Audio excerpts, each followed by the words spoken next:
तो हेलो मेरे प्यारे बच्चों, आप सभी लोग कैसे हैं। आई होप आप लोग बहुत ज़्यादा अच्छे होंगे, अपनी पढ़ाई बहुत ही अच्छी तरीके से कर रहे होंगे। और आप देखिए, ध्यान दीजिएगा, आपके लिए, सिर्फ आपके लिए बहुत ही इंपॉर्टेंट चीज़ है, ठीक है ना।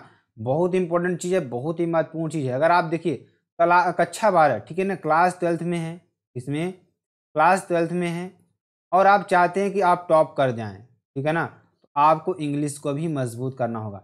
देखिए, अब आपकी ग्रामर देखिए, ग्रामर में बहुत से बच्चे डरते हैं ना, तो ग्रामर की सीरीज हम आपको एकदम बेहतरीन तरीके से बताएंगे और अच्छी तरीके से समझाएंगे, ताकि आपको एकदम बेहतरीन तरीके से समझ में आ जाए। और मेरे प्यारे बच्चों, ध्यान दीजिएगा, ग्रामर एकदम बेहतरीन तरीके से हम आपको बताएंगे, कोई इसमें दिक्कत वाली बात आपको होगी ही नहीं। एकदम अच्छी तरीके से हम आपको समझाते हुए पढ़ाते हुए चलेंगे, ठीक है ना। तो ग्रामर की आप लोग टेंशन मत लीजिए, क्योंकि ग्रामर अब आपका अगली वीडियो में से ग्रामर की आपको डेली का डेली वीडियोस मिलते रहेंगे। तो आप लोग चैनल को सब्सक्राइब करके रखिए, और जितने भी नए बच्चे हमारे जुड़े हैं ना, चैनल को सब्सक्राइब कर, लाइक कमेंट से जरूर कर दीजिएगा। साथ ही साथ बेल आइकन दबा लीजिए, ताकि जो भी वीडियो नोटिफिकेशन हो आपके स्क्रीन पर तुरंत ही पहुंच जाए, ठीक है ना। तो चलिए ध्यान देते हैं और आपको अच्छी तरीके से बताने का प्रयास करते हैं। इंग्लिश क्लास 12th की बात करेंगे, ठीक है ना। द इंटरव्यू चैप्टर है आपका। इसमें हमने आपको इसका पूरा क्या करते हैं, जो चैप्टर है ना, पूरा चैप्टर का हमने क्या करवा दिया था, पूरा हिंदी करवा दिया था, ट्रांसलेशन इसका करवा, मतलब उसका पूरा हिंदी पढ़ा दिया था। 60 टाइप क्वेश्चन इसके हो गए थे, ठीक। प्लस आज क्या होगा, लॉन्ग टाइप क्वेश्चन होगा। क्या होगा, लॉन्ग टाइप क्वेश्चंस को कराया जाएगा, ठीक है ना। तो चलिए लॉन्ग टाइप क्वेश्चंस को अच्छी तरीके से करते हैं और आपको अच्छी तरीके से समझाने का प्रयास करते हैं मेरे प्यारे बच्चों, ताकि आपको एकदम अच्छी तरीके से समझ में आ जाए, ठीक है ना। इंग्लिश क्लास 12 की बात करें, the interview long answer type question, इसकी बात करेंगे। लॉन्ग आंसर टाइप क्वेश्चंस की बात करेंगे। Answer the following questions in not more than 150 words, मतलब 150 वर्ड से ज़्यादा नहीं होना चाहिए। तो आपको लगभग 2 पेज में लिख देना है, ठीक है ना। तो ये आपके लिए थोड़ा जानकारी थी, हमने आपको दे दिया। तो चलिए ध्यान से अच्छी तरीके से समझेंगे और आपको एकदम अच्छी तरीके से बताने का प्रयास करेंगे, ठीक है ना। चलिए क्वेश्चन नंबर फर्स्ट की बात करेंगे। क्वेश्चन नंबर फर्स्ट देखिए क्या है, ठीक है ना। तो क्वेश्चन नंबर फर्स्ट देखिए क्या है, ध्यान दीजिएगा, बहुत इंपॉर्टेंट है, बहुत ही महत्वपूर्ण है। क्या है, व्हाट एन इंटरव्यू, ध्यान दीजिएगा, व्हाट इज एन इंटरव्यू, ठीक है ना। मतलब साक्षात्कार क्या है, क्या होता है। ध्यान दीजिए क्या कर रहा है कि व्हाट इज एन इंटरव्यू, तो साक्षात्कार क्या होता है, ठीक। इसको साक्षात्कारकर्ता एवं साक्षात्कारदाता द्वारा कैसे लिया जाता है। अध्याय के परिप्रेक्ष्य में प्रसिद्ध शख्सियतों की साक्षात्कारों के बारे में समझ का वर्णन कीजिए, ठीक है ना। ये आपके लिए हो जाएगा। तो चलिए इसको अच्छी तरीके से समझते हैं और आपको अच्छी तरीके से बताने का प्रयास करते हैं, ठीक है ना। तो क्या हो जाएगा, ध्यान दीजिएगा, यहाँ पर बहुत ही इंपॉर्टेंट है। साक्षात्कार क्या होता है, ध्यान दीजिएगा, ठीक है ना। तो साक्षात्कार क्या है, चलिए इसके बारे में समझते हैं, ठीक। तो आपको एसक्यूएम स्टडी पर आपका बहुत ही इंपॉर्टेंट है, स्वागत है, ठीक है ना। तो आप सभी को अच्छी तरीके से जुड़ना है। चलिए साक्षात्कार के बारे में समझते हैं, साक्षात्कार क्या होता है। तो यहाँ पर आंसर एन इंटरव्यू इज, देखिए ध्यान दीजिएगा क्या हो जाएगा, यहाँ पर बहुत ही इंपॉर्टेंट है, बहुत ही महत्वपूर्ण है, ठीक है ना। तो चलिए ध्यान दीजिएगा, यहाँ पर थोड़ा गड़बड़ हो गया है, तो ध्यान दीजिएगा, समझते हैं। An interview is a professional communication between two or sometimes more than two participants to convey the information. देखिए कहने का मतलब, जो साक्षात्कार है, साक्षात्कार दो या कभी कभी 2 से अधिक प्रतिभागियों के बीच की पेशेवर बातचीत है। क्या है, पेशेवर बातचीत है, ठीक है ना। सूचना, जानकारी संप्रेषित करने के लिए, क्या करने के लिए, सूचना या जानकारी संप्रेषित करने के लिए। मतलब कि आप किसी के प्रति अपना इंटरव्यू देते हैं, किसी के सामने बैठते हैं, कोई आपसे पूछता है, तो आपसे जानकारी लेता है कि आपको कितनी चीज़ें मालूम हैं, कितनी चीज़ें आपको आती हैं, वो सारी चीज़ों को आपको आप बता देते हैं, तो आपका साक्षात्कार सफल होता है, ठीक है ना। In this process the interviewer asked various questions to the interviewee and gets answers for public. कहने का मतलब कि इस प्रक्रिया में साक्षात्कारदाता से विभिन्न प्रश्न पूछते हैं और पब्लिक के लिए उत्तर प्राप्त करते हैं, ठीक है ना, पब्लिक के लिए उत्तर प्राप्त करते हैं। In the context of the text and as per the usual consideration, an interview has different aspects and understanding from the point of view of the interviewers and the interviewees. कहने का मतलब यहाँ पर क्या हो जाएगा कि अध्याय के परिप्रेक्ष्य में और आम धारणा के आधार पर एक साक्षात्कार के साक्षात्कारताओं और साक्षात्कारदाताओं के नज़रिए से भिन्न भिन्न पहलू और समझ होती है। ठीक, the interviewers have a very important place in the world of journalism today, which provides us many valuable information related to the celebrities।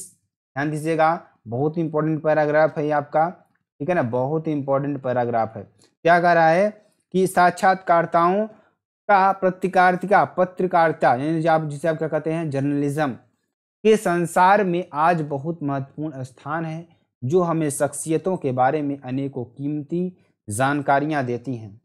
ठीक, आगे चलते हैं। Various celebrities considerations about the interviews is mostly negative.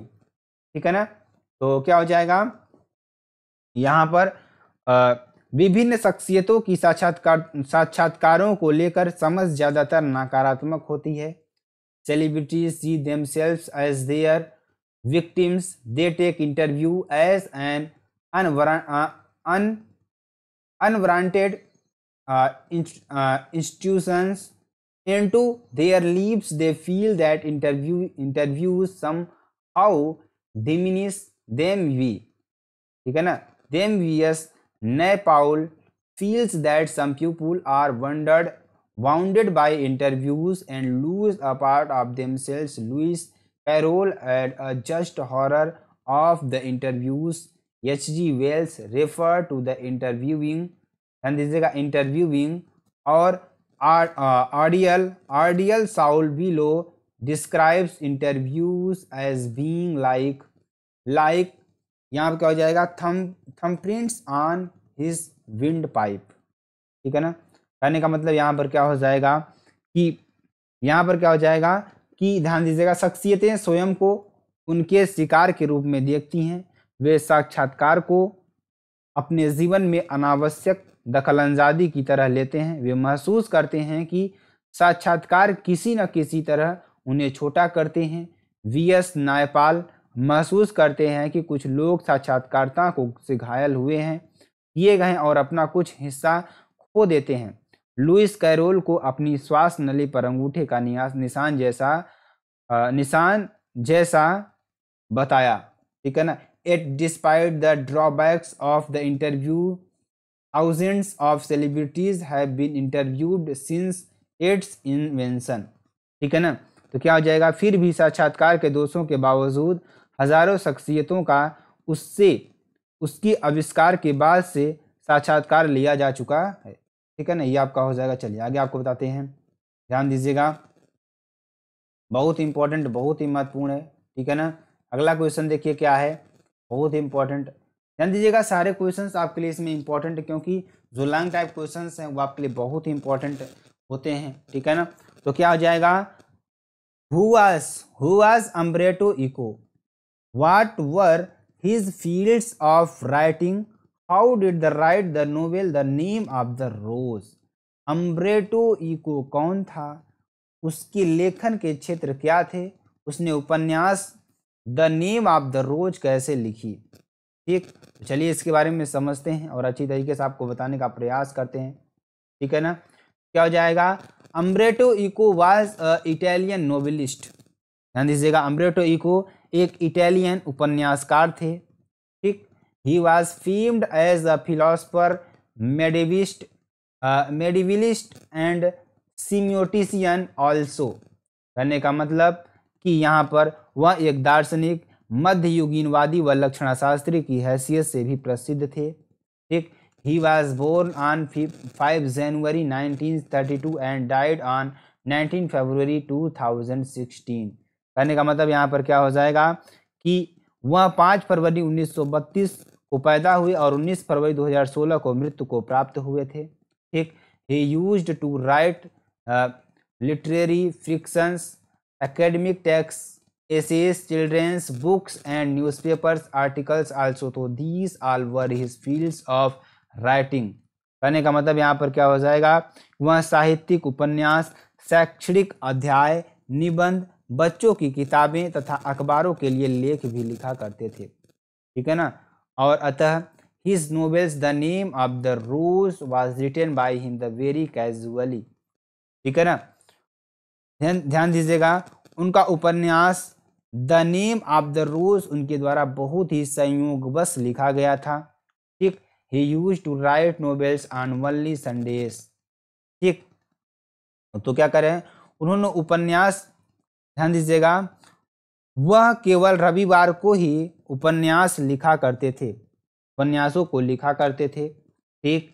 He started writing novels once when he was nothing to do, so his novels writing started accidentally, but later the admitted the writing started writing novels once when was nothing to do. His novels writing started accidentally, but later he admitted that writing novels probably satisfies his taste of narration, and only through novels he could reach to the larger audience. कहने का मतलब यहाँ पर क्या हो गया कि यहाँ पर क्या कर रहे हैं, ध्यान दीजिएगा, बहुत ही इंपॉर्टेंट है, बहुत। उन्होंने उपन्यास लिखना एक बार तब प्रारंभ किया जब उनके पास करने के लिए कुछ भी न था, अतः उनका उपन्यास लेखन दुर्घटनावश पूर्ण शुरू हुआ, परंतु बाद में उन्होंने स्वीकार किया कि उपन्यास लेखन में संभवतः उसकी कथा कहने की रुचि को संतुष्ट किया और केवल उपन्यासों के माध्यम से ही वह एक बड़ी संख्या में श्रोताओं तक पहुंच सके, ठीक। आगे देखिए, अम्ब्रेटो wrote and focused on the name of the rose with one more reason also, that people might get bored from reading trash or regular fictions, ठीक है ना। तो अम्ब्रेटो द नेम ऑफ द रोज को एक और कारण से लिखा, उस पर ध्यान दिया कि लोग, ध्यान दीजिएगा, he separated himself from the crowd thinking did something unique, ठीक है ना, कि यहाँ पर क्या कहें, उसने स्वयं को भीड़ में सोच अलग किया और कुछ विशिष्ट दिखाया, and the result was unexpected, 10 to 15 million copies were sold worldwide, मतलब कि 1 से 1.5 करोड़ प्रतियां विश्वव्यापी तौर पर बिकी, ठीक है ना। चलिए ध्यान दीजिएगा, अगला क्वेश्चन देखेंगे जो कि आपके लिए बेहद इंपॉर्टेंट है, बहुत ही महत्वपूर्ण है। ध्यान दीजिएगा, यह भी क्वेश्चन आपके लिए वेरी वेरी मोस्ट इंपॉर्टेंट है, ठीक है ना। What is the interstices, how does Umberto Eco explain it. Interstices क्या है, अम्ब्रेटो इको इसकी कैसी व्याख्या करते हैं, ठीक है ना। चलिए हम आते हैं, interstices is a term used given by the famous novelist Umberto Eco. कहने का मतलब यहाँ हो जाएगा, इंटरस्टाइसिस प्रसिद्ध उपन्यासकार अम्ब्रेटो इको द्वारा प्रयोग किया गया, ठीक है ना, एक पद है। क्या है, एक पद है। ही